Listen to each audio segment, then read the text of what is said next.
Bonjour à tous, c'est Asma d'Objectif TOEIC B2. Comment échouer la partie 5 du TOEIC? Je suis ravie de vous retrouver pour le 25e jour de mon défi 30 jours. Alors pour rappel, je me suis fixé comme défi de réaliser une vidéo par jour pendant tout ce mois de septembre.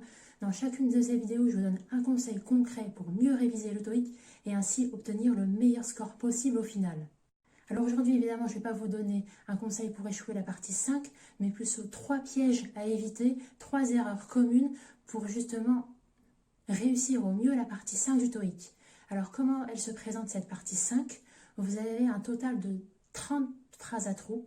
Pour chacune de ces phrases, vous devez retrouver à chaque fois le mot qui correspond parmi 4 propositions de réponse. C'est la toute première partie de la partie reading. Et voyons tout de suite d'abord la première erreur commune. Alors la première erreur commune, c'est de ne pas apprendre suffisamment la grammaire de base en anglais. Connaître la grammaire de base, ça va vraiment vous aider à éviter les erreurs les plus bêtes. Et d'ailleurs, si vous démarrez vos révisions TOEIC, vous êtes libre de télécharger gratuitement mon e-book où justement dans ce PDF, vous trouverez 7 règles de grammaire essentielles à connaître au TOEIC, plus un petit hack pour répondre au mieux aux phrases à trous de la partie 5.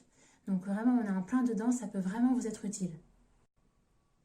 Alors deuxième erreur, c'est de ne pas optimiser son temps.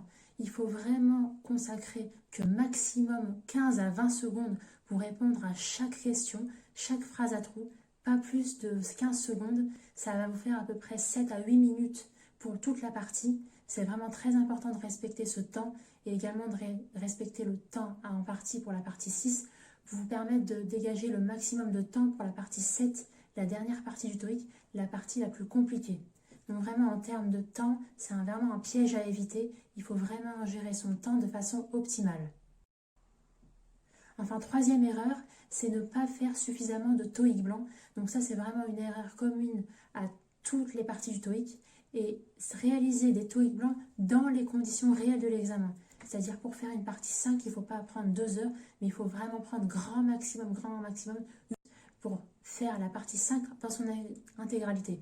Et vous entraîner dans les conditions réelles de l'examen, ça va vraiment vous aider à mieux répondre efficacement aux questions.